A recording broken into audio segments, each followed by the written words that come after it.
Assalamualaikum warahmatullahi wabarakatuh.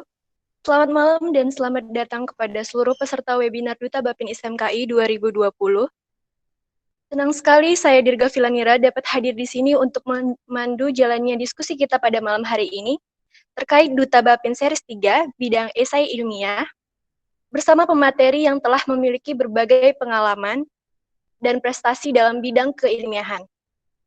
Adapun agenda kita malam ini, pembukaan dari saya sendiri moderator sebagai dan doa, serta pembacaan kurikulum vitae, sesi materi, sesi tanya jawab, dokumentasi, dan penutupan. Baik, sebelum kita melanjutkan ke agenda berikutnya, ada baiknya kita membacakan Bismillahirrohmanirrohim dan berdoa menurut agama dan kepercayaan masing-masing. Doa dapat diakhiri. Izinkan saya membacakan kurikulum vitae pemateri.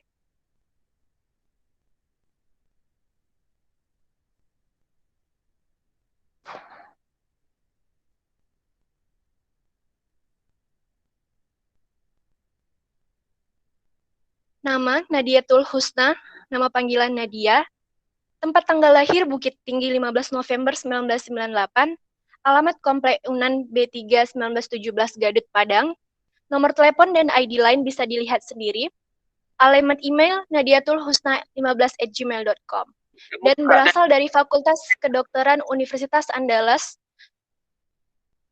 Prestasi yang diraih yaitu pernah menjadi mahasiswa berprestasi utama Fakultas Kedokteran Universitas Andalas 2019 dan 2020, juara favorit mahasiswa berprestasi Ikatan Senat Mahasiswa Kedokteran Indonesia 2020, juara 2 esai ilmiah Spora FK Unsri 2019, juara 3 esai ilmiah SRF FK USU 2019, dan top 5 finalis esai ilmiah FK UMJ 2019.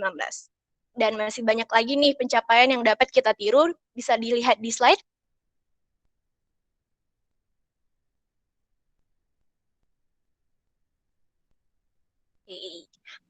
Perlu kami sampaikan peraturan peserta webinar pada malam hari ini, yaitu yang pertama, telah mengisi pretest yang telah dibagikan ke grup Line atau Google Form akan ditutup saat waktu yang telah ditentukan.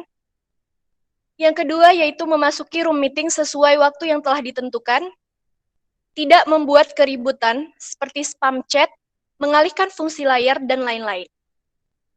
Peserta hanya boleh menghidupkan mikrofon apabila saat berinteraksi, segi tanya jawab, dan keadaan-keadaan tertentu.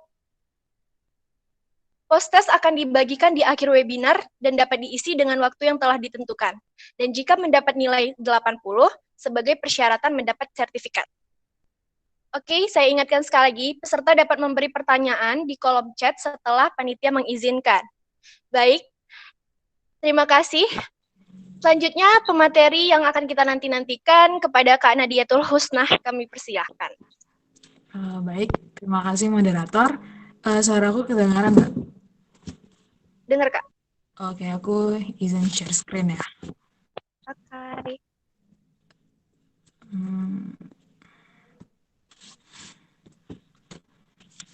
Baik, kelihatan nggak?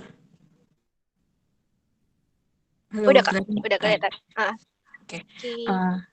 Bismillahirrahmanirrahim. Assalamualaikum warahmatullahi wabarakatuh. Selamat malam dan salam sejahtera untuk kita semua.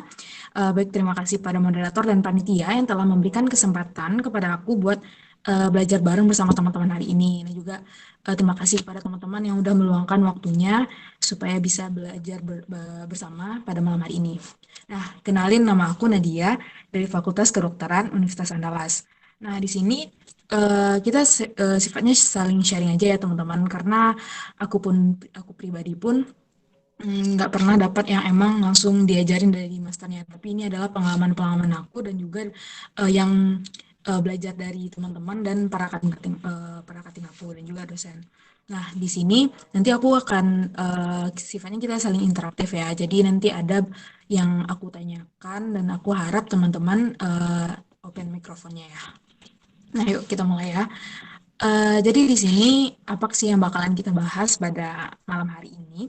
Nah, ada beberapa hal yang bakalan kita bahas. Yang pertama itu adalah konsep mengenai esai ilmiah, terus perbedaan dari esai ilmiah dengan karya ilmiah lainnya, lalu cara mencari ide, lalu bagaimana penulisannya, dan juga tips dan triknya. Nah, ini menurut pengalaman aku ya, teman-teman. Nanti kalau misalnya ada yang beda, boleh kita saling diskusi pada saat sesi tanya jawab. Oke, lanjut ya. Nah, oh ya sebelum aku lanjut nih, aku mau nanya, eh, aku yakin pasti di antara teman-teman ada yang udah pernah ikut, bahkan ada yang pernah juara kali ya, lah ikut esai, apakah itu esai ilmiah ataupun esai yang lainnya. Nah, aku mau nanya nih, teman-teman tahu nggak apa itu esai? Ya dong, buka open mikrofonnya. Halo, tahu nggak apa itu esai? Ya, nggak ada yang mau. Oke, oke deh. Jadi esai itu jadi sebelum kita masuk esai ilmiah, jadi kita tahu dulu apa sih itu esai itu. Nah, esai itu merupakan suatu pandangan penulis mengenai suatu subjek tertentu. Nah, dalam bentuk tulisan. Nah, jadi esai di sini ada beberapa jenis. Nah, eh, aku tanya lagi deh buat teman-teman. Bu, maaf teman-teman. Jadi di sini ada beberapa jenis esai itu sendiri. Nah, ada esai deskriptif, esai tajuk, esai kritik, dan juga esai ilmiah. Nah, jadi yang kalau esai kritik tuh kayak kita memberikan suatu masukan eh, kepada peraturan yang ada, misalnya peraturan pemerintah, lalu kita membuatkan esai. Nah, itu lebih banyak opini. Nah, sedangkan esai ilmiah itu adalah di sini. Jadi esai ilmiah itu ada dua ya, dari dua ada dua terminologi yaitu esai dan juga ilmiah. Nah, kalau misalnya esai, esai itu tulisan yang membahas tentang subjek tertentu yang tadi aku bahas. Nah, kalau misalnya ilmiah, itu adalah segala sesuatu yang bersifat keilmuan yang didasarkan pada ilmu pengetahuan, fakta, dan objektif. Nah, jadi di sini esai ilmiah itu kita memberikan suatu argumen. Nah, di argumen kita itu sifatnya itu datanya itu eh, objektif dan bukan subjektif dari yang pikiran kita, tapi bersifat fakta, ada fakta dan objektif di dalamnya. Nah, sebenarnya untuk SLM ini ada beberapa tujuan, tapi di sini hampir dari teman-teman pasti niatnya SLM ini untuk lomba. Nah, ya benar. Kalau misalnya tujuannya itu adalah untuk memberikan solusi pada permasalahan yang ada melalui persetujuan pustaka. Nah, jadi esai ilmiah itu kita selain harus memiliki seni menulis dan juga seni berargumentasi dan mengajak seseorang, tapi kita juga pada saat perlombaan itu juga harus pandai dalam public speaking. Nah, gitu. Nah, jadi itu teman-teman udah tahu kan yang essay itu apa, terus essay itu apa. Nah, aku akan jelasin secara ringkas ya, overview aja bedanya antara essay ilmiah, literaf, dan seref. Nah, sebenarnya karya ilmiah itu banyak banget. Nah, di sini eh, contoh kayak ilmiahnya itu seperti artikel ilmiah, kartu tulis ilmiah, dan lainnya. Nah, di sini aku mau memberikan perbedaan yang sering yang aku pernah ikut dan juga yang sering diadakan oleh FKF FK. Nah, di sini yang pertama perbedaan dari segi penulisan. Nah, apa sih yang bedanya? Nah, di sini jelas ya teman-teman, kalau misalnya essay ilmiah itu dia tidak ada metode dan hasil dan pembahasan. Nah, sedangkan kalau litraf dan sisraf itu dia memiliki metode dan hasil dan pembahasan. Nah, itu bedanya. Nah, jadi udah tahu kan kalau dari segi penulisan, nah gampang lah ya.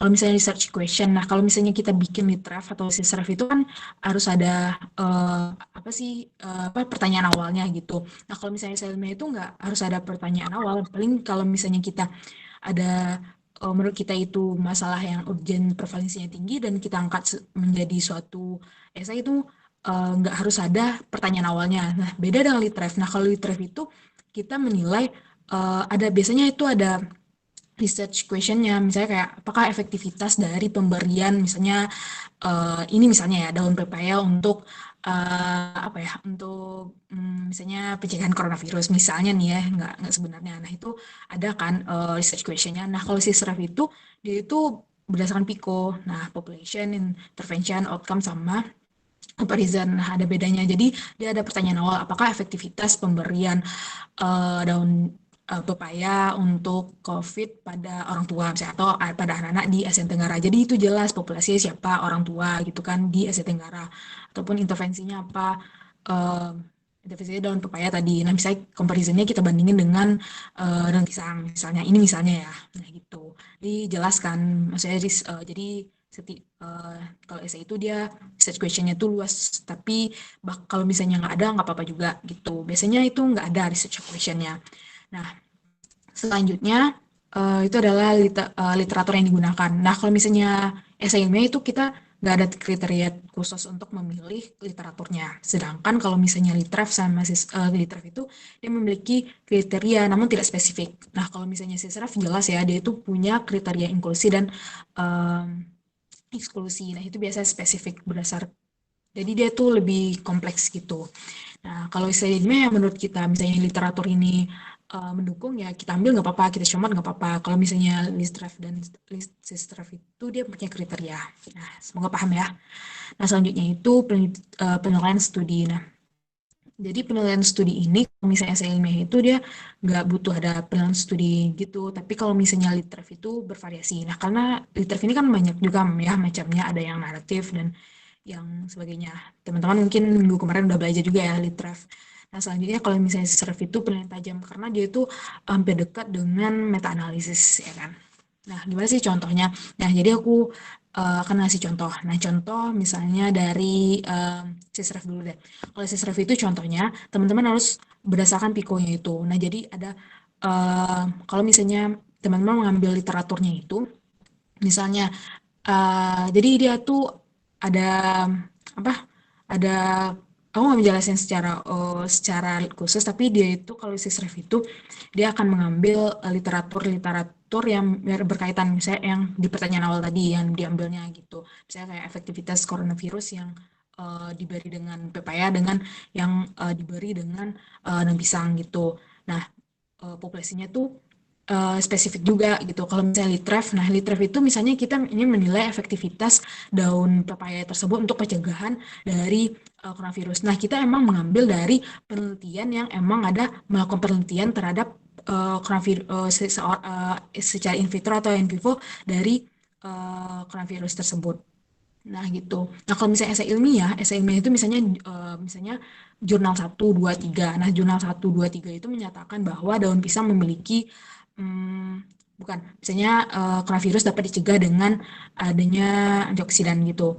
Nah, ya, terus nanti misalnya di jurnal selanjutnya, jurnal lain menyatakan bahwa di daun pisang itu memiliki antioksidan yang tinggi. Nah, jadi teman-teman bisa bikin judul esai potensi daun apa sih daun pisang terhadap pencegahan coronavirus gitu. Itu sih analoginya gitu. Nah, kalau misalnya essay ilmiah itu ya biasanya itu individu ya, tapi ada juga beberapa lomba yang boleh tim, itu biasanya maksimal 2 orang. Dan juga kalau di turf dan sisurf itu bisa biasanya itu tim karena nggak mungkin kan sendiri. Hmm, selanjutnya kita lanjut ya. Oh ya, aku kayaknya ngomong sedih deh. Nah, aku mau nanya nih teman-teman, ini aku mohon ya direspon. Eh, Bagaimana langkah menulis esai? Nah, aku yakin di sini ada yang pernah bikin esai. Nah, di sini teman-teman ada tahu nggak gimana? Ya ini sifatnya subjektif sih, tapi aku ingin melihat jawaban teman-teman kalau menulis esai ilmiah itu apa sih langkah awalnya? Ada yang mau jawab nggak?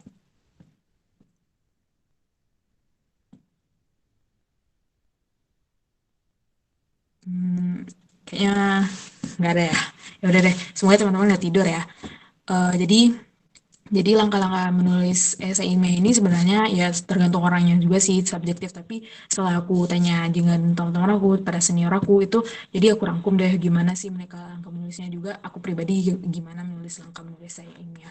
Nah, sebenarnya kalau misalnya aku pribadi itu aku menentukan dulu temanya. Nah, misalnya nih tentukan temanya itu misalnya eh Putri. Nah, Putri ingin mengikuti lomba di mana ya? Di MRCF Kaunan. Nah, jadi Putri tentuin dulu nih sekarang exit MRCF Kaunan lagi eh, angkat tema apa. Oh, ternyata tahun ini mengangkat misalnya obstetrik dan ginekologi. Nah, udah tahu nih tentukan temanya kan. Nah, selanjutnya tentu ini masalahnya. Apa sih yang masalah di obstetrik itu? Oh, kalau misalnya obstetrik misalnya angka kematian ibu yang tinggi. Terus kenapa angka kematian ibu tinggi? Nah, cari masalahnya apa gitu. Kalau misalnya ginekologi misalnya kanker serviks atau kanker ovarium yang tinggi. Nah, biasanya masalah itu diangkat dari prevalensi atau urgensi dari penyakit yang mau dibahas atau program yang belum jalan gitu. Nah, kan berarti udah dapat nih atau teman-teman udah dapat nih masalahnya apa. Nah, teman-teman cari idenya atau solusinya gimana. Nah, kan ada tuh misal kalau misalnya program, nah programnya belum jalan. Kenapa belum jalan? Nah, kita kasih di situ ide kita apa gitu. Nah, kalau misalnya suatu penyakit, nah misalnya pada patogenesis apa ataupun misalnya obat yang udah ada sekarang itu ternyata efek sampingnya cukup tinggi. Nah, teman-teman yang beri solusi ini ternyata efek sampingnya itu eh, tidak ada, misalnya tidak, misalnya lebih sedikit dibandingkan dengan yang obat sekarang. Nah, itu kita jelasin solusi kita tuh. Nah, nanti dia bekerja di patogenesis mana. Nanti aku bakalan jelasin di bagian sistematika penulisannya ya. Nah, selanjutnya itu adalah rangkum dan tulis. Nah, perjalanan dari awal sampai akhir itu emang dari tentukan tema sampai rangkum dan tulis itu emang banyak apanya ya godaannya ya. Jadi aku sarankan teman-teman dari setiap yang step ini lebih baik itu ditulis apapun itu yang kita dapatkan itu sebaiknya ditulis supaya kita nggak lupa gitu. Kalau aku pribadi kayak gitu. Nah, selanjutnya gimana sih cara mendapatkan ide? Nah, jadi cara mendapatkan ide itu ya intinya kita harus banyak membaca ya. Karena kalau nggak banyak baca berarti kan kita nggak susah ya dapat idenya gitu. Nah, langkah-langkahnya kalau yang pertama itu adalah membaca. Nah, tadi ini yang sampai sih langkah-langkah sama buat esai tadi. Jadi yang langkah pertama itu kita baca dulu. Nah, baca, tentukan temanya. Tadi kan udah dapat nih kumpulkan informasi tentang oksigen yang menurut kita emang sangat-sangat penting. Nah, misalnya kayak kematian ibu yang cukup tinggi. Nah, kalau kematian ibu cukup tinggi ini kenapa? Oh, karena misalnya antenatal care-nya nggak jalan gitu. Nah, itu kan jadi kita cari masalahnya. Nah, jadi dari pertama sama kedua ini kita sama-sama membaca gitu loh. Jadi yang kedua itu cari masalah yang urgent. Nah, kita baca juga apa sih masalahnya kayak misalnya kalau misalnya di pernafasan atau di misalnya di pernafasan itu misalnya TB. Nah, TB-nya itu yang sudah uh, resisten, Mas. Nah, jadi kita berikan solusi. Nah, jadi selanjutnya itu kita cari informasi. Nah, cari informasinya ini kita baca lagi kan. Jadi setiap langkahnya itu kita harus banyak baca gitu loh. Jadi cari informasi. Nah, informasi itu bisa lewat buku, jurnal, ataupun diskusi. Nah, diskusi ini bisa dengan teman kita, ataupun dengan senior, dan juga dengan dosen. Nah, biasanya kalau misalnya kita mau diskusi, kita harus punya bahan dulu yang mau kita diskusikan. Nah, jadi gitu. Nah, kalau misalnya cari informasinya itu di mana aja, jadi cari informasinya itu bisa di NCBI, PubMed, ataupun ProQuest, dan ya biasanya di jurnal-jurnal sih untuk cari informasi yang lebih eh, lebih terbaru gitu. Nah, selanjutnya itu ya seperti yang aku bilang tadi, yaitu kita harus gerak nulis. Nah, seperti yang aku bilang tadi, kalau misalnya setiap langkah itu sebaiknya kita tulis, karena pasti banyak godaan yang bakalan mengganggu kita supaya tidak jadi submit. Jadi aku usahakan apapun itu kita tulis yang kita dapatkan. Nah, gitu. Kita lanjut ya. Jadi gimana sih, aku harap ya teman-teman udah tahu ya gimana konsep esai itu, bedanya esai dengan literary dan sisref itu juga gimana sih cara langkah ide ataupun cara buat esai. Nah, selanjutnya kalau misalnya esai yang baik itu ya hangat. Yang pertama, yang hangat ini bisa jadi itu menjadi permasalahan emang di seluruh dunia termasuk di Indonesia. Terus juga misalnya dia itu menjadi uh, yang prevalensinya cukup tinggi. Yang kedua, misalnya karena bermanfaat. Nah, yang ketiga itu dia spesifik. Nah, misalnya kalau teman-teman ingin membahas penyakit, misalnya kan ke TB ya, bahasnya TB aja, nggak yang lain-lain. Kalau misalnya mau bahas yang kanker serviks, ya bahas yang di kanker serviks yang lebih spesifik dijelasinnya di patogenesis mana dia bekerja dari solusi yang kita berikan gitu. Nah, yang terakhir ya ini pasti ya no plagiat. Nah, kita sebenarnya kita tuh bisa kayak ATM gitu loh, misalnya amati, tiru, modifikasi. Nah, jadi kita amati nih apa yang ada saat ini, misalnya ide yang ada saat ini kita tiru, tapi kita modifikasi. Jadi misalnya kita tahu, oh program sekarang udah ada nih, tapi kita modifikasi. Nah itu bisa menjadi suatu ide gitu. Dah, kita lanjut ya. Ya, sistematika penulisan. Nah, aku tanya lagi, aku harap teman-teman jawab deh. Sistematika apa aja sih yang ada di esai itu?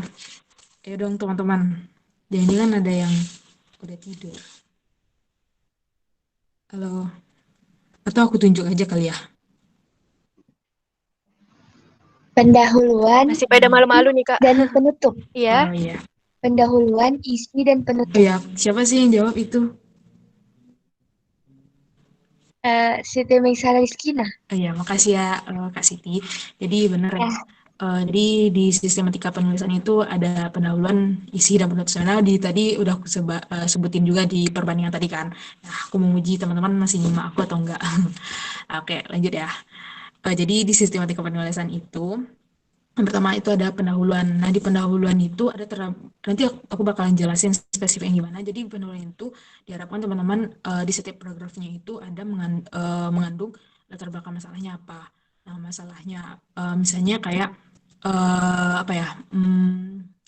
Misalnya penyakit masalah pada anak, misalnya masalah pada anak saat ini ternyata yang paling tinggi itu prevalensinya misalnya pneumonia. Nah, pneumonia terus teman-teman lanjut di paragraf selanjutnya sampaikan apa sih yang kekurangan terapi saat ini.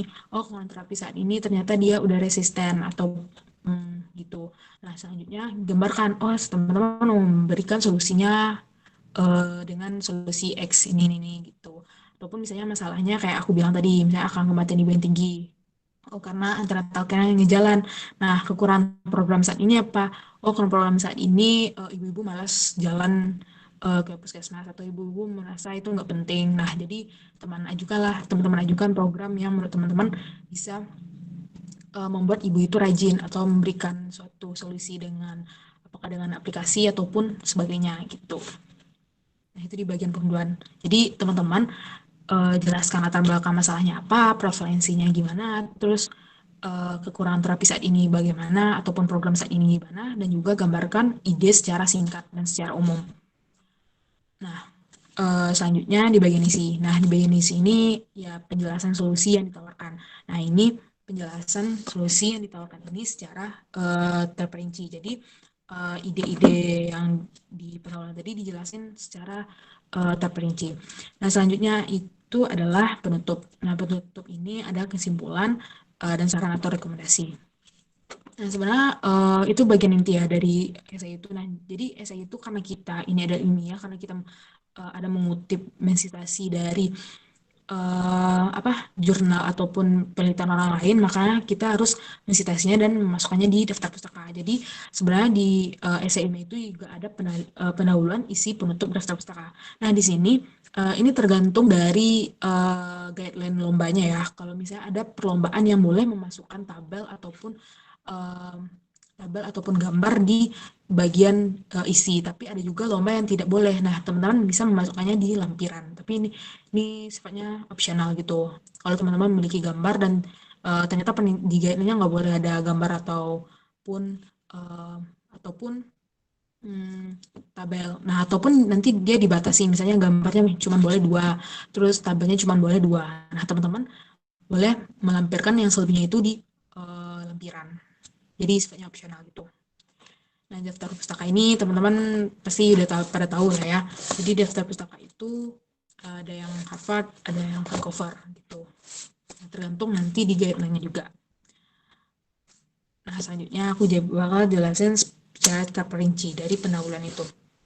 Nah, diharapkan jadi biasanya pendahuluan ini merupakan bentar. Nah, jadi di pendahuluan ini mengangkat suatu masalah yang akan diangkat seperti yang aku bilang tadi.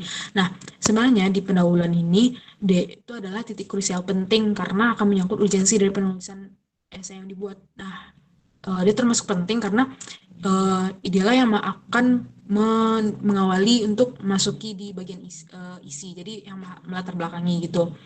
Nah, biasanya juri juga kalau misalnya tanya jawab dia juga pernah nanya juga kenapa sih milih penyakit ini, apa sih pentingnya gitu.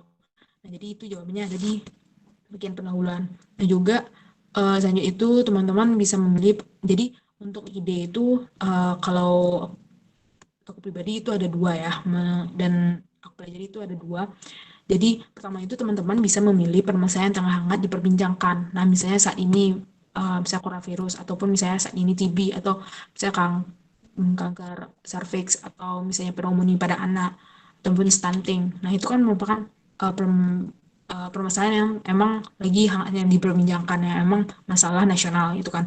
Nah selanjutnya juga teman-teman bisa mengangkat sebuah hal yang sebenarnya itu biasa, kata orang sih biasa, tapi kalau nggak ditangani itu bisa menimbulkan dampak yang serius. Nah apa sih contohnya kayak cacingan, terus kayak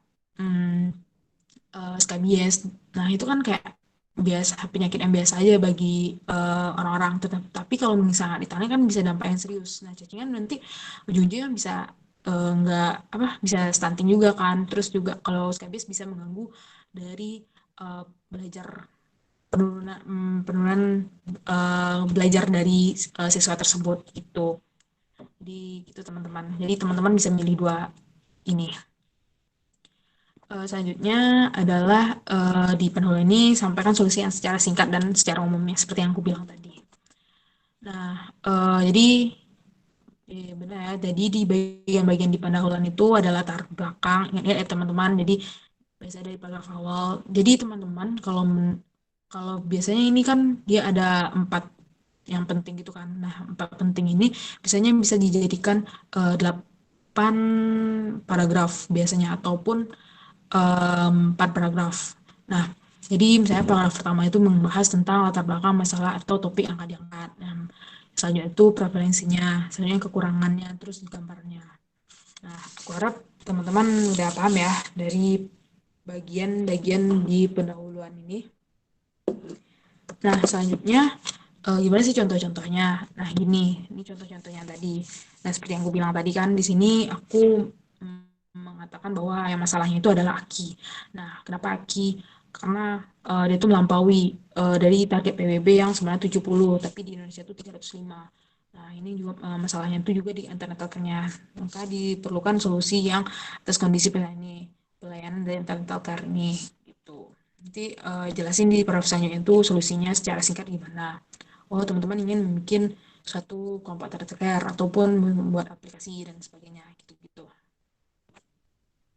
Nah, selanjutnya misalnya contohnya ini ya, kayak masalah jadi latar belakang masalahnya apa? Oh, TB. Kenapa TB? Karena TB ternyata tidak hanya masalah di dunia tapi juga di Indonesia, dengan prevalensinya itu dengan negara 3 tertinggi dan 3 temannya itu termasuk juga di Indonesia yaitu 10%. Nah, apa sih masalah? Juga teman-teman bisa menambahkan masalahnya itu karena kekurangan terapi saat ini di paragraf selanjutnya, misalnya itu terapi saat ini ternyata efek sampingnya itu hepatotoksisitas gitu. Jadi teman-teman bilang karena efek samping yang tinggi itu maka diberikan suatu terapi yang memiliki efek samping yang lebih kecil dibandingkan dengan terapi saat ini gitu. Nah, jadi selanjutnya itu di bagian isi. Apa aja sih yang ada di bagian isi? Nah, jadi isi itu adalah penjelasan solusi yang akan ditawarkan. Nah, jadi masing-masing lomba aku lihat dari hampir secara umum itu lomba itu kalau subtemanya itu adalah mengajukan suatu program ataupun kedua itu biomolekuler, yang ketiga itu bahan alami ataupun misalnya gawat daruratan. Nah, biasanya gitu. Nah, ini khusus lomba NDFK ya teman-teman. Aku kalau misalnya lomba lain aku kurang tahu juga. Nah, jadi gagasan yang benar-benar jadi teman-teman bisa mengangkat solusinya itu gagasan yang benar-benar baru ataupun inovasi terhadap ide atau teknologi yang sudah ada. Seperti yang aku bilang ATM tadi, yang nanti tiru modifikasi gitu. Nanti aku bakal jelasin gimana sih isi dari program itu gimana, biomolekuler itu gimana, dan bahan alami itu seperti apa. Nah, selanjutnya jadi isi. Nah, isi ini teman-teman harus menjelaskan secara umumnya itu mengenai pemaparan solusinya bagaimana. Nah, teman-teman analisis tuh masalah dan solusinya. Nah, jadi kan nanti teman-teman menemukan beberapa penelitian orang-orang. Nah, teman-teman analisis yang dari penelitian orang tersebut. Nah, teman-teman berargumen, tapi argumen teman itu harus ada data secara objektif gitu. Nah, selanjutnya adalah solusi yang diberikan yang mengandung data yang berlandaskan IBM seperti yang disampaikan tadi ya. Selanjutnya, kalau misalnya diisi ini dibandingkan dengan pendahuluan dan penutup, itu isi itu mengandung porsi penilaian yang lebih besar. Nah, jadi ide ini porsinya itu lebih besar karena dia merupakan inti dari esai ilmiah yang akan kita paparkan ide dan solusi secara terperinci. Gitu. Semoga teman-teman paham ya dari isi itu apa. Nah, jadi ini pengalaman aku ya teman-teman. Sebenarnya nggak ada emang bakunya seperti ini atau enggak, tapi ini dari saran dari dosen aku. Nah, waktu itu aku mau membuat suatu esai ilmiah yang mengangkat suatu program.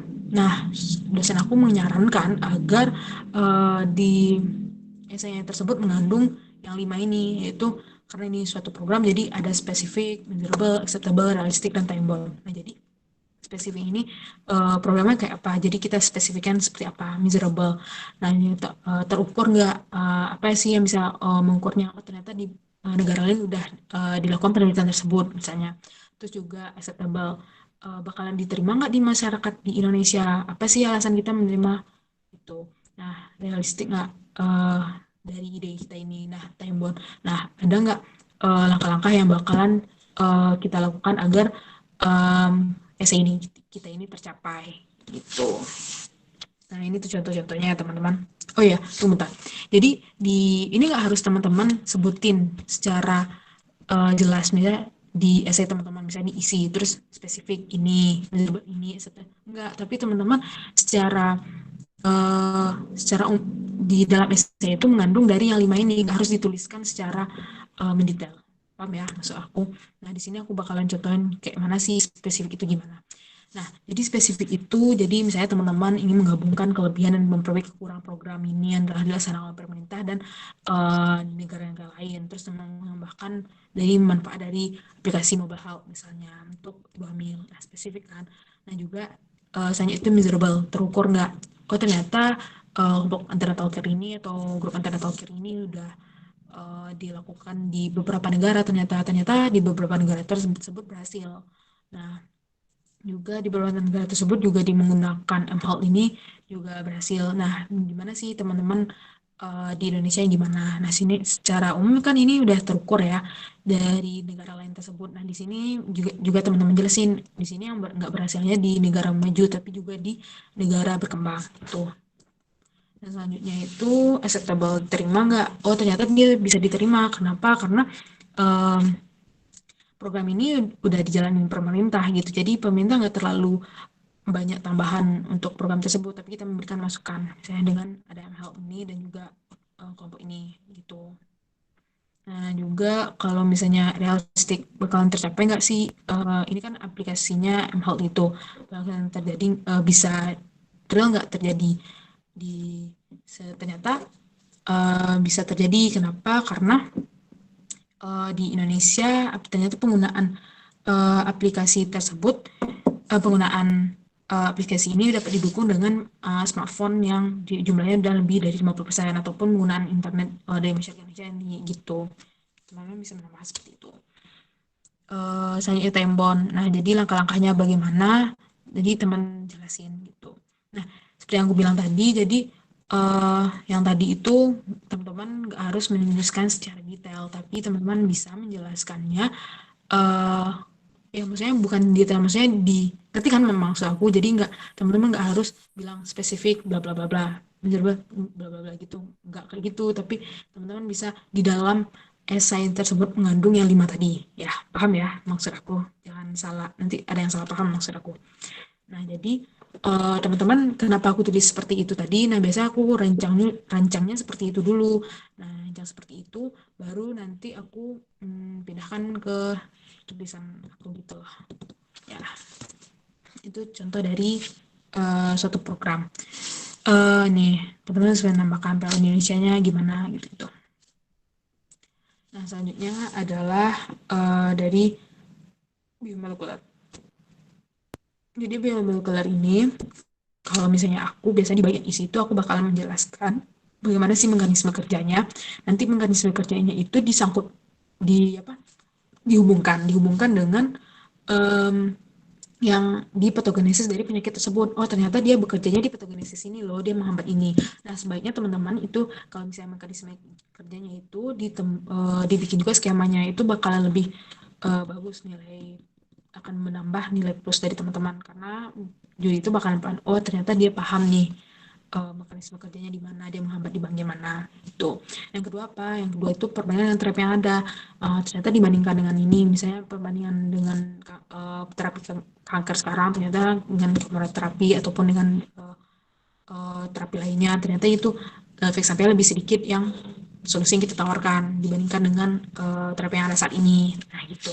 Nah ini kan sebenarnya biomolekuler ini kan kompleks. Nah teman-teman biasanya itu ditanya juga sama juri, apakah ya teman-teman jelasin bisa terrealisasi dengan adanya ini gitu.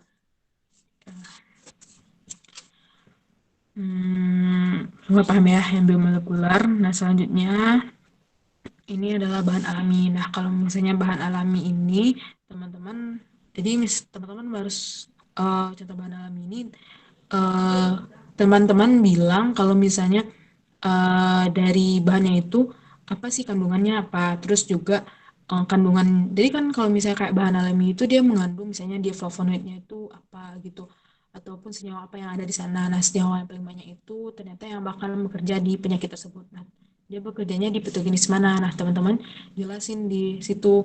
Nah, seperti yang gue bilang tadi, boleh juga menggunakan skema. Dan juga teman-teman bandingin dengan pengobatan saat ini. Oh, pengobatan saat ini ternyata pneumonia itu memiliki efek samping ataupun dia sudah resisten. Nah, dengan obat sekarang ini yang kita tawarkan ternyata dia nggak. Kak, maaf Kak, slide-nya ini nggak jalan. Oh iya, udah jalan belum? Oh iya, di mana stopnya tadi? Bentar.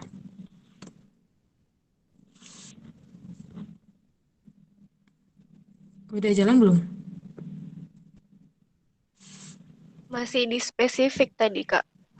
Oh iya, bentar ya. Eh, Ya, aku baru bilang, aku udah jauh jalan tadi. Apa aku ulang atau gimana? boleh Kak, Hmm, singkat saja. Mm-mm. oke. Di sini ya. Acceptable. Kelihatan nggak? Udah Kak. Oke. Jadi di sini acceptable. Nah, seperti yang gue bilang tadi, apa sih diterima karena dia bisa merupakan suatu program yang udah dilakukan oleh pemerintah. Nah, juga selanjutnya itu realistik. Kenapa realistik bisa dijalankan? Karena yaitu MHU ini masyarakat Indonesia tuh sudah menggunakan smartphone sekitar ini. Kita jelasin buktinya apa? Oh, buktinya ini loh. Dia menggunakan smartphone segini, terus menggunakan internet segini, gitu. Nah, selanjutnya itu time bound langkah-langkah kita untuk mencapai dari program tersebut. Nah, jadi kalau misalnya kita membuat rancangan tadi, itu kita tulis rancangan lah, ya. Nanti kita pindahin, seperti yang gue bilang tadi kan, paham kan? Yang kita pindahin ke tulisan kita, jadi nggak spesifik, jadi tidak Kak, sudah tulis. maafkan Nadia, ini slide-nya tertutup lagi. Oke. Ya emang di bagian ini gitu. Oh ya, Ah, ya, oke. Nah, maksudnya aku tuh kalau jadi dia tuh nggak harus kita tulis spesifik. Jadi itu merupakan suatu rancangan. Jadi nanti bakalan kita bisa mudah mindahin ke tulisan kita gitu loh. Nah, selanjutnya yaitu ini di bagian isi. Jadi kita di Indonesia kan, di Indonesia salah satu negara middle income countries. Nah, terus ini udah berhasil di negara maju dan negara yang seperti kita gitu. Kita juga bisa menjelaskan seperti itu. Nah, selanjutnya kita di bagian biomolekuler. Nah, biomolekuler ini kan dia tuh sifatnya tuh kompleks gitu kan. Nah, jadi kita menjelaskan dulu mekanisme kerjanya. Mekanisme kerjanya ini kita jelaskan dia di bagian bekerja di patogenesis mana. Nah, nanti setelah itu dia bekerja di patogenesis mana, lalu kita bakalan menjelaskan perbandingan dengan terapi yang ada. Nah, gitu. Nah, sebaiknya dari mekanisme kerjanya itu teman-teman sebaiknya menuliskan skema supaya lebih menambah nilai plus. Karena menurut aku kalau teman-teman menjelaskan skema itu, juri bakalan juri bakal bilang kalau kita tuh mikir kalau kita oh ternyata anak ini paham gitu dengan memberikan skema gitu. Nah juga karena ini biomolekular dia itu kompleks. Nah teman-teman biasanya itu juga ditanya gimana akan terrealisasi nggak dengan Indonesia seperti ini gitu. Kan itu biasanya di negara maju gitu-gitu kan. Terus teman-teman harus menjelaskan juga ini terrealisasi dengan melakukan langkah-langkah ini nggak bisa gitu.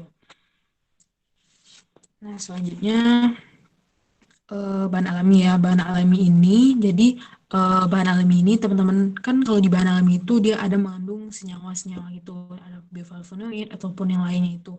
Nah, misalnya eh, di bahan alami tersebut yang paling banyak ini. Nah, bekerjanya di mana? Oh, bekerjanya di patogenisi ini. Dia menghambat di bagian ini. Nah, teman-teman juga boleh membuatnya secara skema. Itu jauh lebih bagus juga. Nah, selanjutnya teman-teman juga bandingkan dengan pengobatan yang ada saat ini. Nah, contohnya seperti pneumonia ataupun dengan TB yang saat ini. Nah, teman-teman rekomendasikan diberikan bawang putih ataupun yang ada di kandungan di bawang putih ataupun di madu ataupun di dadi seperti yang contoh aku ini.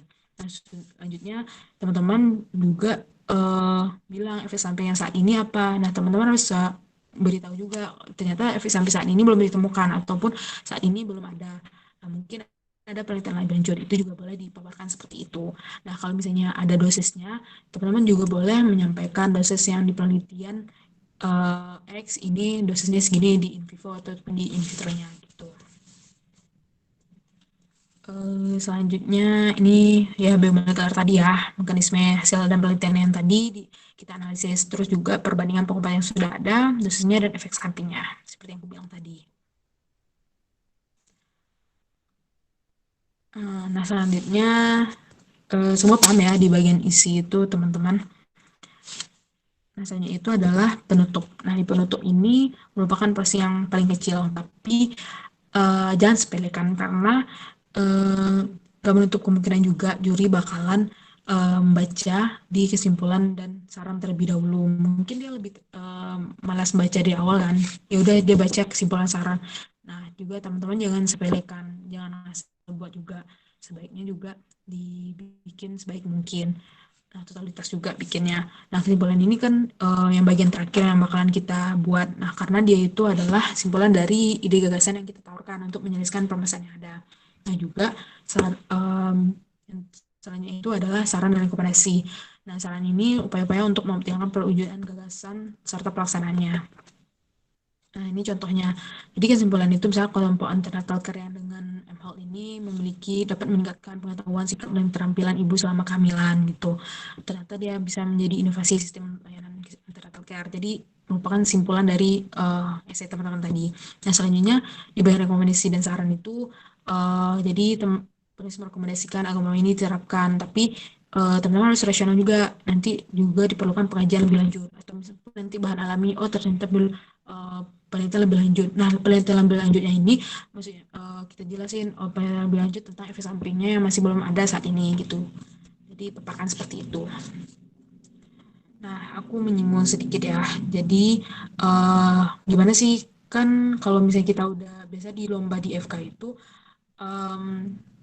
di sebelum pandemi ya, itu pun saat ini juga kayak gitu, ada yang penyisian dan juga ada presentasi.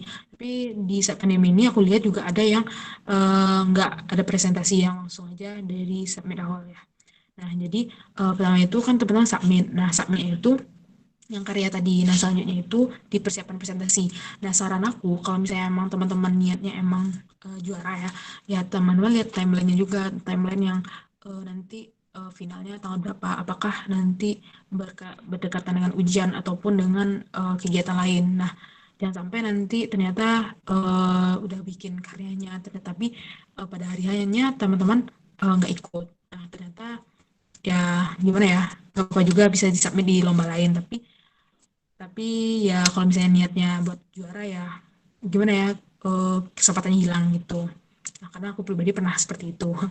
Nah selanjutnya kalau persiapan presentasi ini ya harus dimaksimalkan karena pengalaman aku pribadi biasanya kalau misalnya kita siapkan dengan maksimal itu, karena persiapan presentasi ini biasanya maksudnya presentasi itu bobot penilaian itu 60-70%. Nah, tergantung dari lomba yang teman ikuti, kayak tergantung institusinya. Ada juga yang 50-50, ada yang 60-40, ada yang 70-30. Nah, gitu. Jadi diupayakan untuk optimal. Nah, jadi pengalaman aku waktu itu pernah mengikuti lomba yang ternyata 70%. Nah, waktu itu di tulisan aku eh, nggak apa ya, di bawah 5 besar gitu kan. Jadi aku maksimalin presentasi ternyata bisa 3 besar. Nah, juga pernah pengalaman aku ternyata waktu itu pernah 3 besar di tulisan, ternyata di presentasinya itu aku emang nggak persiapin secara matang, itu jauh banget turunnya. Jadi sebisa mungkin dimaksimalkan di presentasi. Nah, apa sih langkah-langkah untuk persiapan presentasi? Yang pertama itu media presentasi. Nah, teman-teman diharapkan untuk menyiapkan template yang menarik dan formal. Nah, jadi kalau misalnya ada teman-teman prototype itu bisa dibawa pada saat presentasi. Nah, juga yang kedua itu hindari gunakan backsound. Nah, ini aku pengalaman waktu itu juri yang nggak suka dengan backsound. Ada waktu ya seperti itu, juri nggak suka dengan ada yang backsound karena menurut juri karena ini ilmiah, kalau ada backsound itu kayak kata beliau seperti memberi motivasi, acara-acara motivasi itu kata dia. Terus yang ketiga, buat poin penting, nah yang selanjutnya segerakan untuk selesaikan media presentasi karena semakin cepat teman-teman selesaikan maka semakin banyak juga teman-teman untuk melakukan latihan.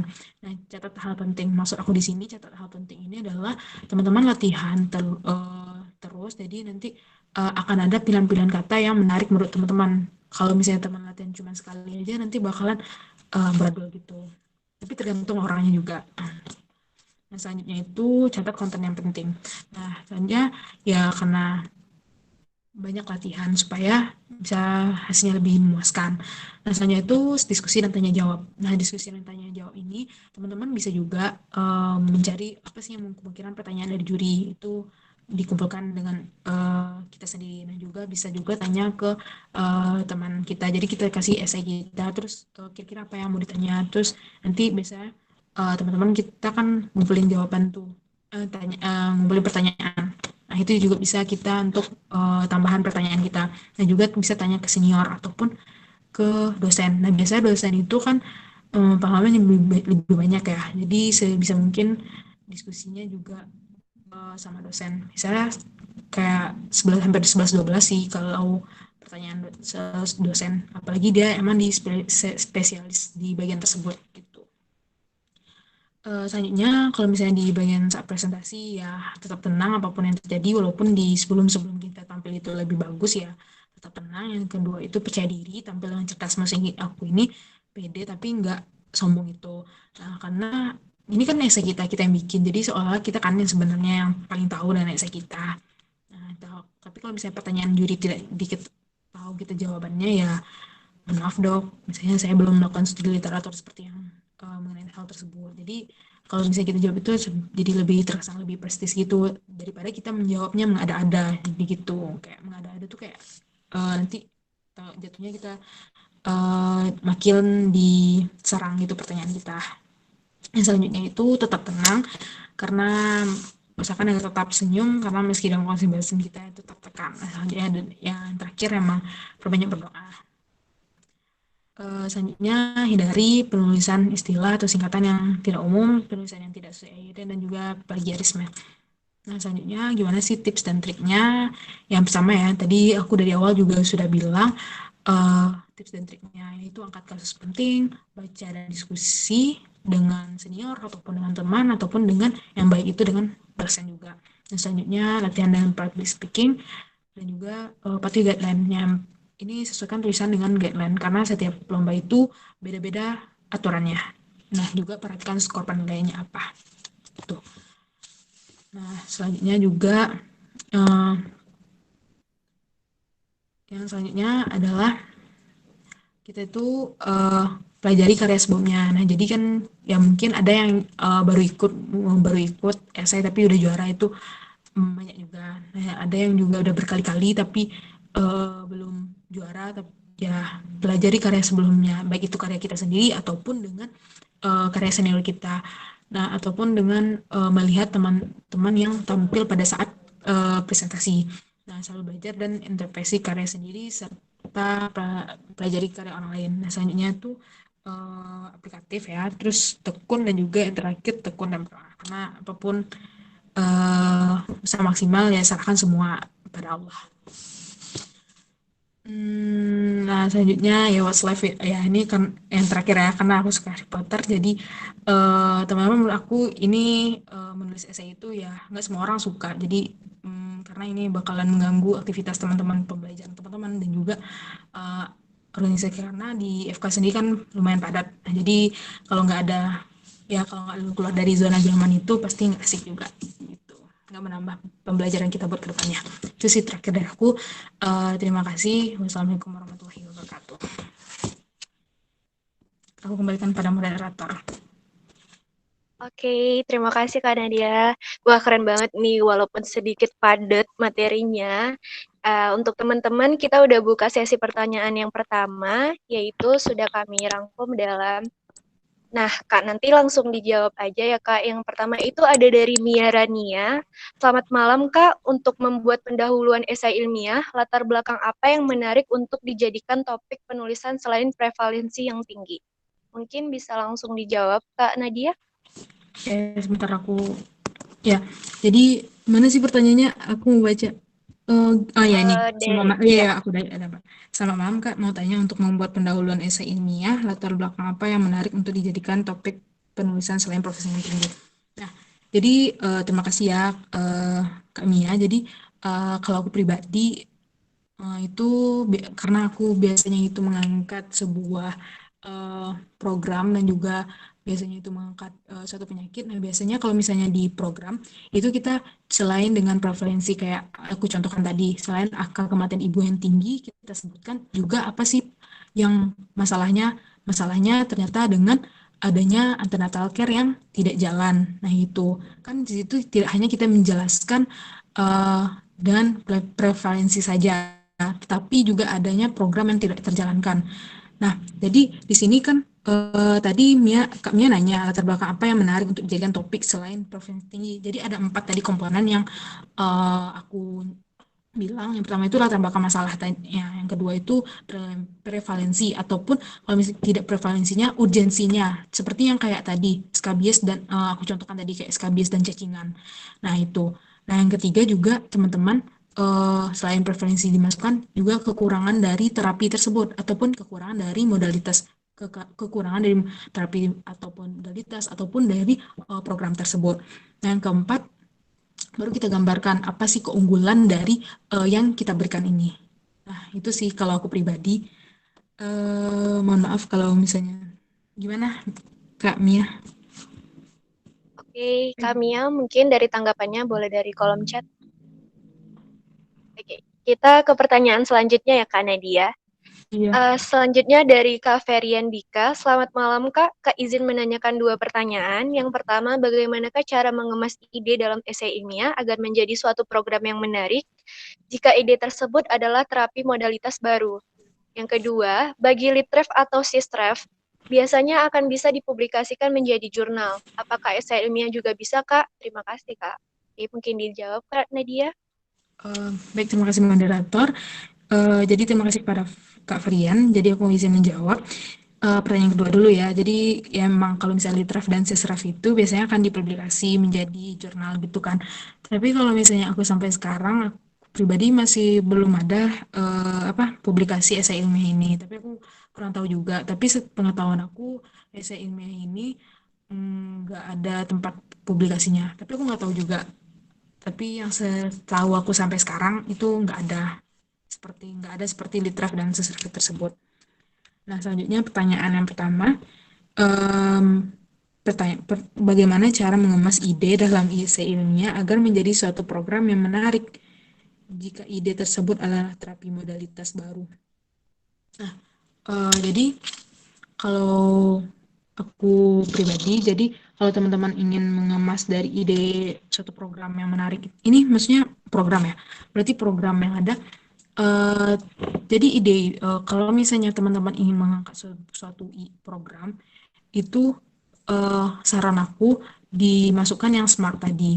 Nah, walaupun misalnya ini emang baru dan belum ada diterapkan di negara manapun, menurut aku itu Karena ini esai ilmiah ya, karena kita harus ada pegangan buat datanya, itu disarankan untuk mencari yang mirip-mirip. Misalnya kayak ini misalnya aja ya, kayak teman-teman ingin memberikan solusi untuk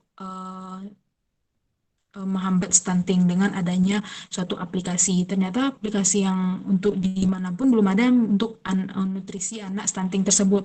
Nah, teman-teman bisa melihatnya dengan contoh beberapa literatur yang menggunakan aplikasi tersebut, tapi yang tidak di yang contoh lain, maksudnya yang diterapkan dengan menggunakan aplikasi juga. Itu juga bisa menjadi landasan.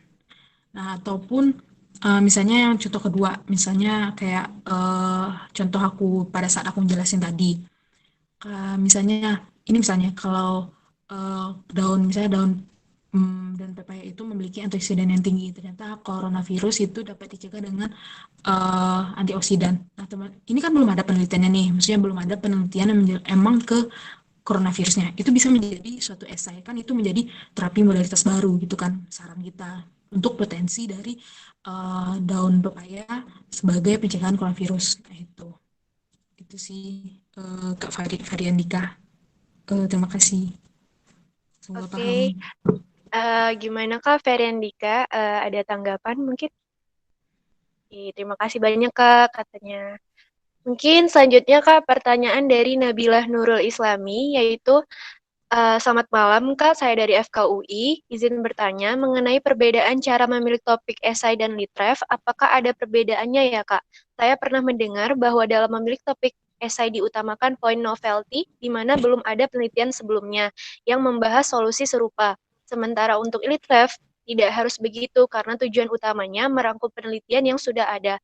Apakah menurut Kakak benar begitu? Terima kasih Kak. Silakan Kak Nadia. Baik, terima kasih ya Kak Nabila. Jadi ini benar ya kalau misalnya, jadi litref itu kita lebih mengkaji dari literatur yang ada.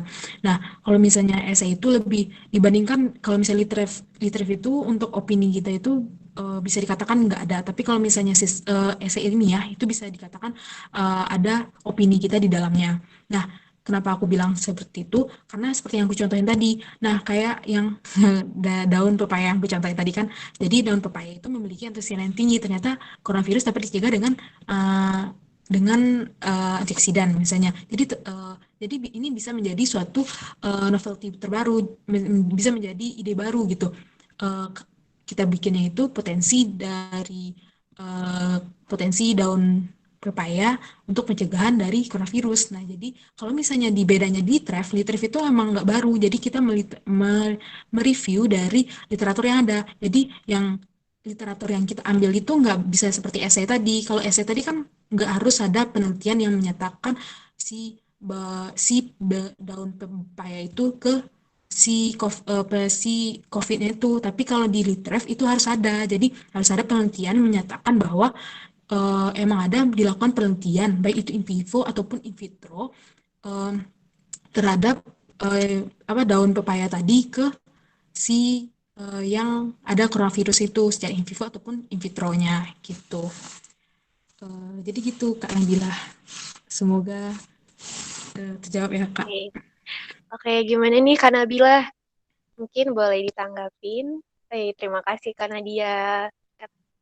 Oke, selanjutnya kita kembali ke sesi 2. Sudah ada penanya juga nih Kak, dari Aisyah Ramadini. Selamat malam Kak, izin bertanya. Ide dalam esai ilmiah biasanya berupa inovasi. Langkah untuk membuat inovasi itu bagaimana ya Kak? Cara memodifikasinya seperti apa? Mungkin Kak Nadia?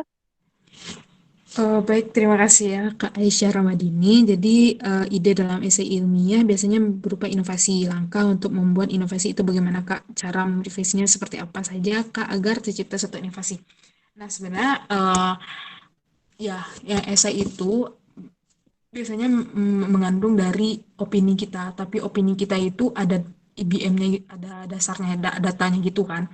Nah, kalau untuk membuatnya sebenarnya untuk apa ya, presentasi esai ataupun esai ini sebenarnya sifatnya itu subjektif juga.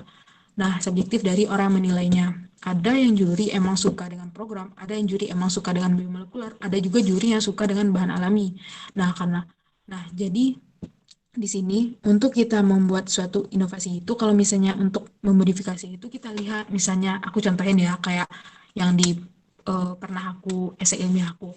Nah, jadi aku itu membuat suatu program yang ada grup antenatal care-nya. Nah, grup antenatal care-nya ini sebenarnya udah diterapin di negara-negara ASEAN. Kalau misalnya aku mengadopsi semua yang ada grup antenatal care yang ada di negara, bukan negara ASEAN, negara-negara lain tersebut, berarti jatuhnya itu bukan suatu inovasi dari aku sendiri kan, tapi di sini grup antenatal care itu aku modifikasi dengan eh, orang-orang yang berada di tempat di dekat rumahnya, karena berangkat dari masalah ternyata ibu hamil tersebut malas gerak ke puskesmas karena jauh. Nah, makanya dibuat grup antenatal care yang ada berada di tempat mereka. Dan juga kalau misalnya solusinya ibunya mager juga, itu diberikan aplikasi MHAL. Jadi kita inovasi, kita beri inovasi apa yang memungkinkan. Nah, untuk mendapatkan inovasi itu emang gimana ya? Emang memikirkannya itu emang lama. Kalau aku pribadi itu juga lama.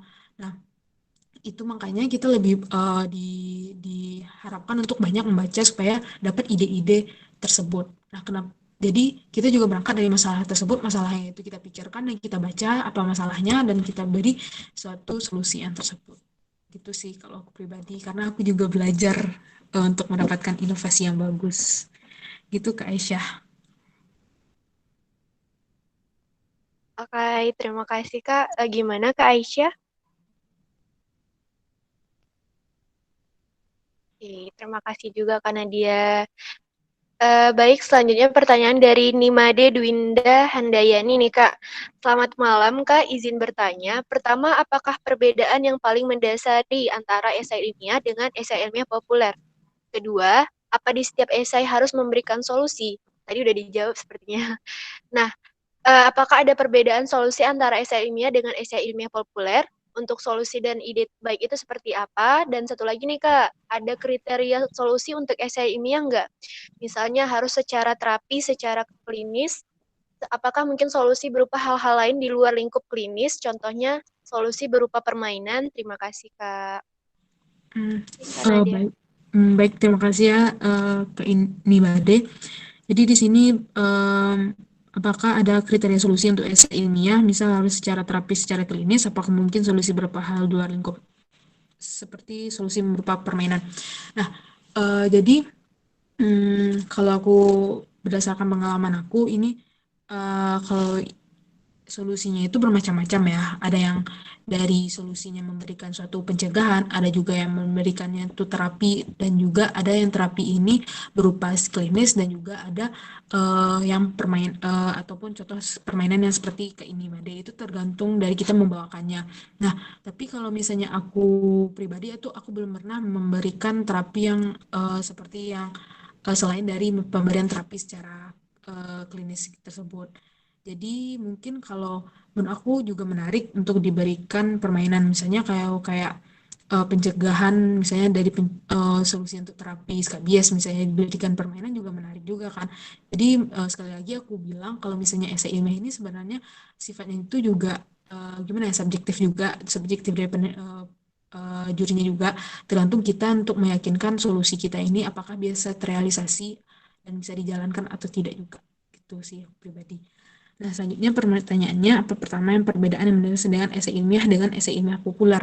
Nah, kalau pengalaman aku, ini aku juga mungkin teman-teman juga ada yang tahu mungkin ya. Tapi kalau misalnya menurut pandangan aku, kalau misalnya esai ilmiah itu biasanya dari segi judulnya itu emang seperti sangat ilmiah gitu. Misalnya kayak potensi dari CRISPR ini, ataupun potensi terapi potensi kombinasi ini dengan ini untuk terapi bla bla bla melalui peningkatan interleukin 10 dan ini.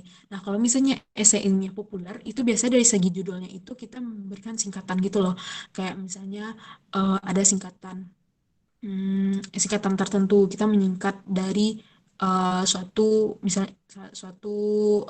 terapi kita, misalnya kayak misalnya maitin program for apa gitu. Jadi kita beri singkatan. Itu sih pandangan aku perbedaan dari esai ilmiah dan esai ilmiah populer.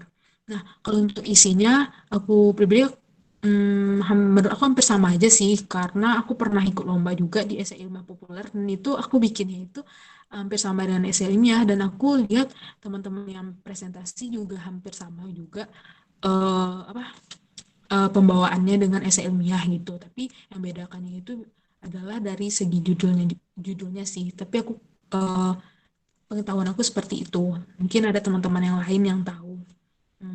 Itu. Terus selanjutnya ini udah berarti ya, apa di step harus memberikan solusi.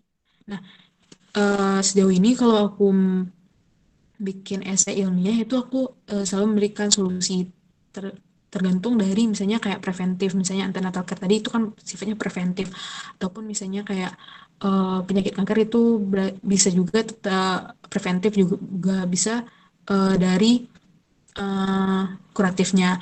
Nah, tapi jadi aku ya selama ini aku bikinnya itu adalah memberikan solusi dari permasalahan yang ada. Dan menurut aku emang esai ilmiah ini dari yang aku lihat orang-orang yang tampil juga itu memberikan solusi juga.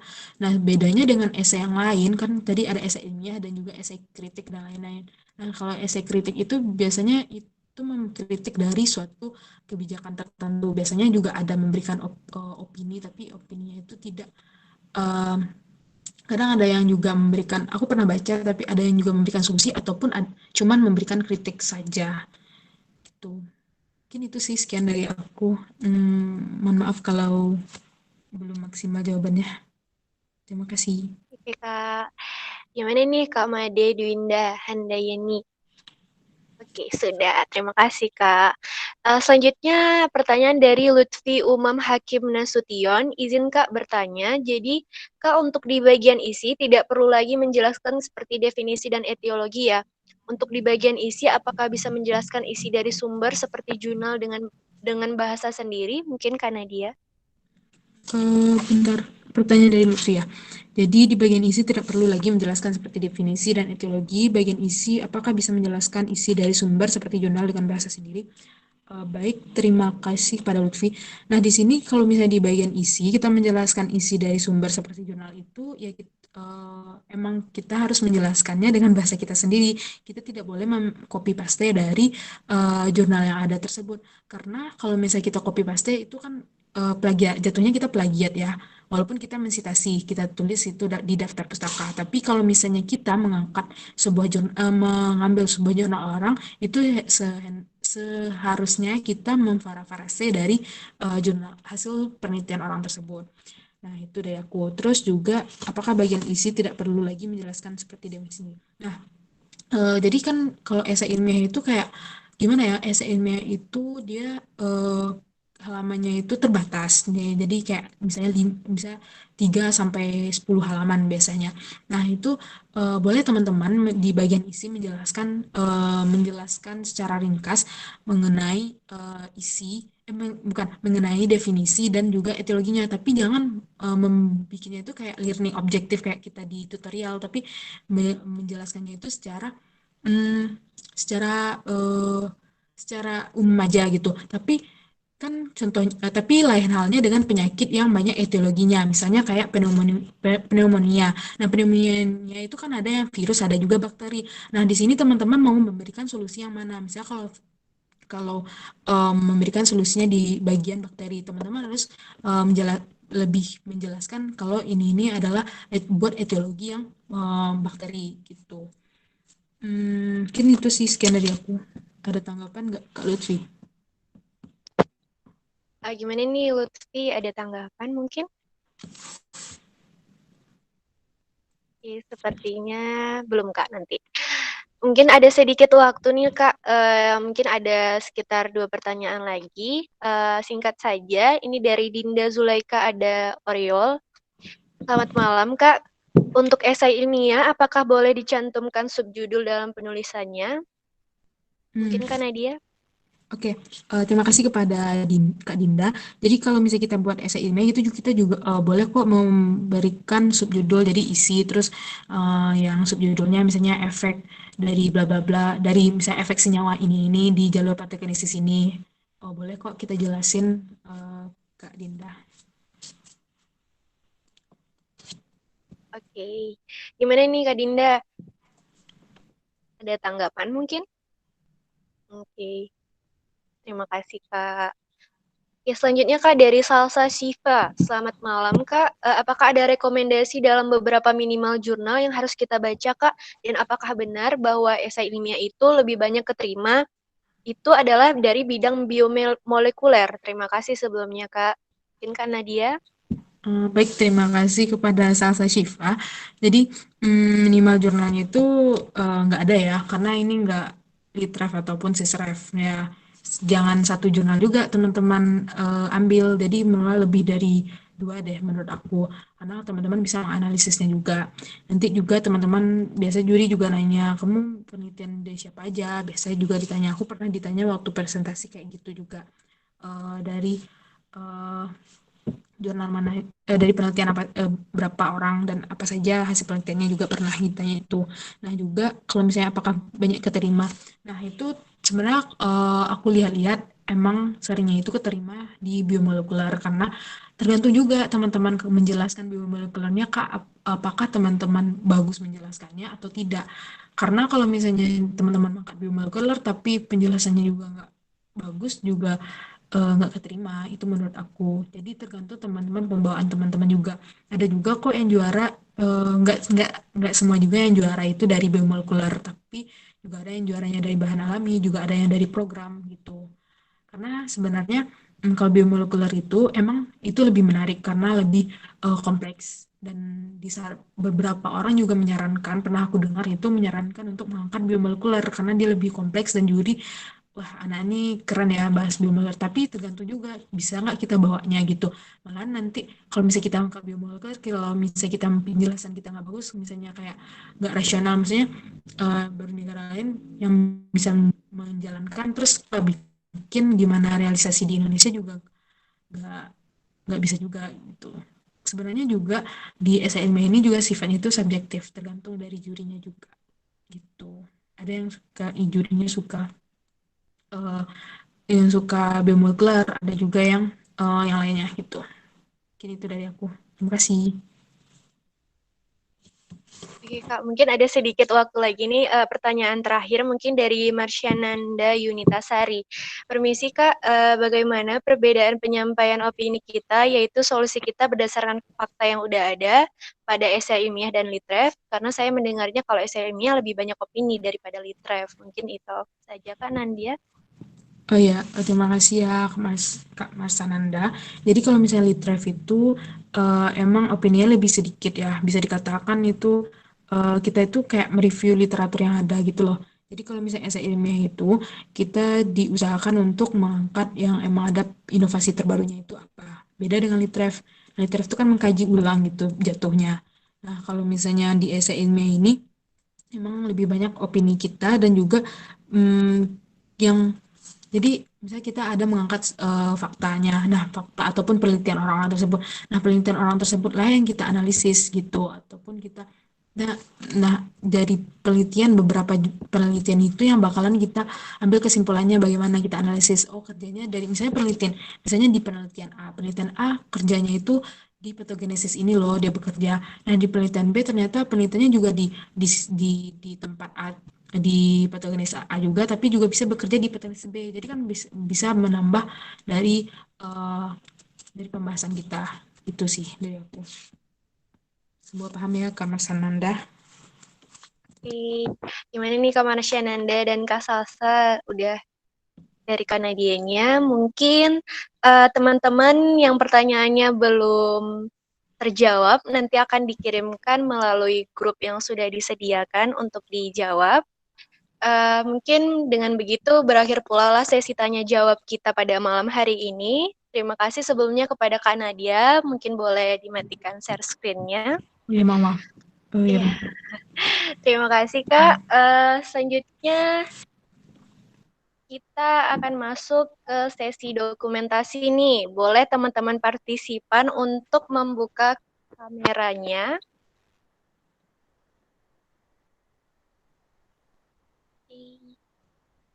Oke. Kepada sesi dokumentasi, saya persilahkan mengambil screenshot layar.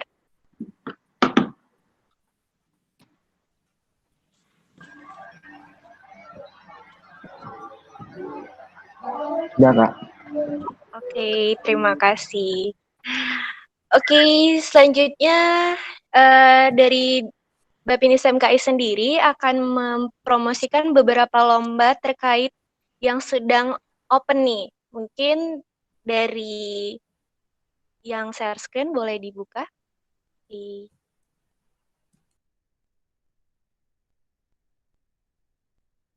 Nah, ini nih beberapa lomba yang sudah dibuat oleh Bapinis MKI dengan kalender ilmiahnya. Mungkin juga ada di postingan Instagram Bapin. Oke, yang pertama itu adalah boleh Temilnas. Ya, Temilnas ini merupakan agenda Bapinis MKI bertemakan respirasi. Nah, untuk deadline gelombangnya, gelombang 2 telah dibuka sampai 9 Agustus 2020. Mungkin bisa next.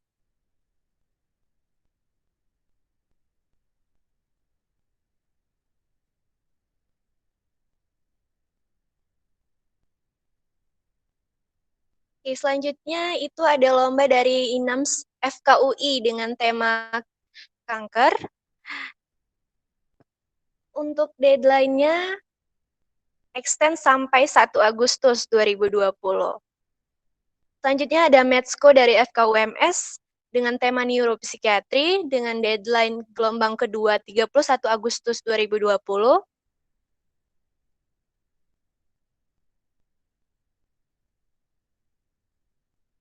Dan ada Maths Motion FKUNS nih dengan tema digestif dengan deadline extra testing-nya sampai 2 Agustus 2020.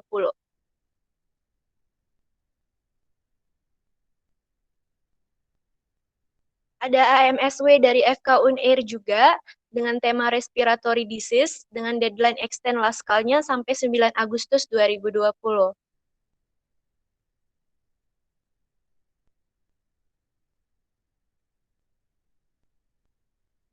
Terus ada juga dari Medical Fiesta FKUB dengan tema Tropical Infection dengan deadline final call-nya sampai 5 Agustus 2020. Dan ada dari ARCFK Unismo Makassar, temanya neurologi dengan deadline extend-nya sampai 8 Agustus 2020. Ada Midbrain dari FK UIN Malang dengan tema geriatris, deadline gelombang satunya sampai 9 Agustus 2020. Dan masih banyak lagi buat teman-teman yang ingin tahu lomba dari masing-masing lembaga ilmiah, boleh stay tune dari Instagramnya Bapinis MKI. Oke, selanjutnya ada yang baru nih dari Danus Bapinis MKI. Mereka membuat sistem pre-order yaitu buku MedSense. Mungkin bisa ditampilkan.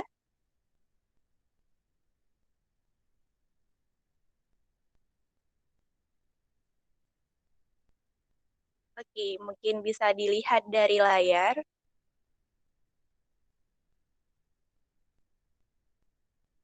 Nah, berikut ini adalah buku MedSense atau buku dasar kedokteran di mana kamu dapat mengerti dengan berbagai penyakit yang mendasar seperti yang kita lihat di setiap hari. Topik-topik kedokterannya juga terdiri dari 13 departemen. Di sini juga dibahas pertanyaan dan jawaban serta diskusi soal UKM PPD.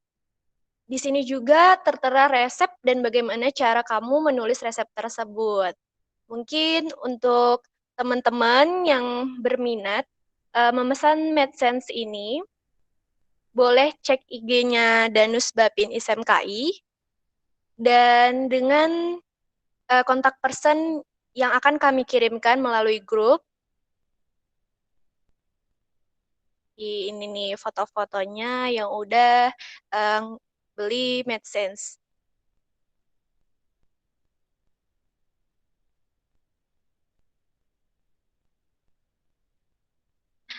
Oke.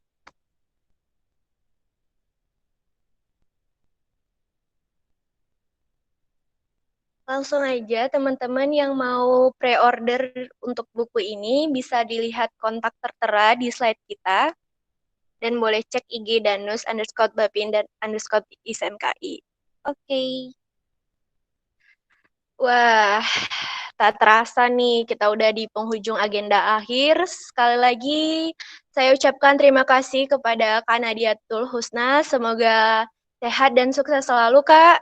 Terima kasih sudah mau bergabung dengan Bapin untuk mempresentasikan hasil kegiatan esai ilmiahnya. Nah, teman-teman, izinkan saya mengucapkan terima kasih banyak kepada seluruh partisipan yang sudah ikut bersama kita di webinar kali ini. Nah, jangan lupa juga besok ada webinar series 4 terakhir dengan bidang video edukasi, dan kami akan mengirimkan link post test dan kuesioner melalui grup. Silakan diisi dengan durasi waktu 30 menit. Saya Dirga Filanira, mewakili seluruh panitia yang bertugas. Mohon maaf apabila terdapat banyak kekurangan. Dan untuk pertanyaan yang tadi belum bisa dijawab, kita akan rangkum dan share melalui grup yang tersedia. Oke, selamat malam dan sampai jumpa besok di webinar Duta Bapin terakhir bidang video edukasi. Wassalamualaikum warahmatullahi wabarakatuh.